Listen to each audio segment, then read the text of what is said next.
ಉಪನಾಯಕರ ಕಡೆಯಿಂದನ ಸಿಗಬಹುದು ಅಂತ ನನಗೆ. ಯಾಕಂದ್ರೆ ಅದರಲ್ಲಿ ಗ್ರಾಮೀಣ ಅಭಿವೃದ್ಧಿಯಲ್ಲಿ ಇವು ಹೇಳಿದಾರಲ್ಲ ಸರ್, 9,000 ಕೋಟಿ ರೂಪಾಯಿ ಬಾಕಿ ಇಟ್ಟು ಹೋಗಿದ್ದಾರೆ. ಅಧ್ಯಕ್ಷರೇ ಖರ್ಗೆ ಅವರು ಇಟ್ಟೆಲ್ಲ ಹೇಳ್ತಾರಲ್ಲ, ಸರ್ಕಾರ ನಿಮ್ದು ಐತಿ, ಆ 40% ಕಮಿಷನ್ ತನಿಖೆ ಮಾಡಿಸ್ರಿ.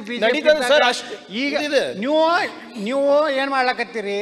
40% ಬಿಜೆಪಿ ತನಿಖೆ ನಡೀತಾ ಇದೆ ಸರ್. ಇನ್ನಾತನ ತನಿಖೆ ಮಾಡ್ರಿ. 8 ತಿಂಗಳು 9 ತಿಂಗಳಾಯ್ತು. ಆ PSI ಇದು ಮಾಡ್ಲಿಲ್ಲ.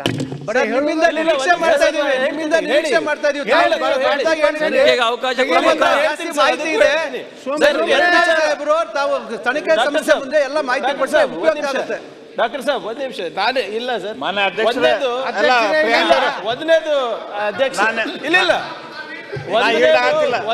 ಸಿಎಂ ವಿವೇಚನೆ ಡೆಫಿನಿಷನ್.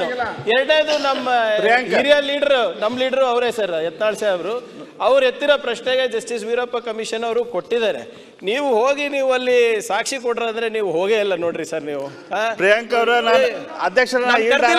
ಇದ್ರ ನಾ ಹೋಗ್ತಿದ್ದೆ.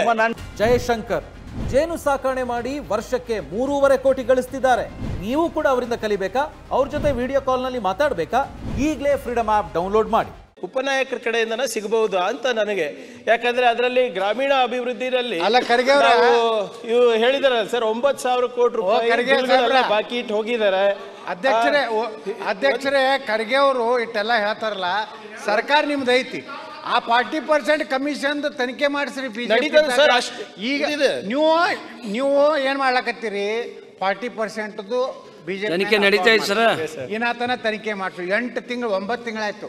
ಆ PSI ಇದು ಮಾಡ್ಲಿಲ್ಲ.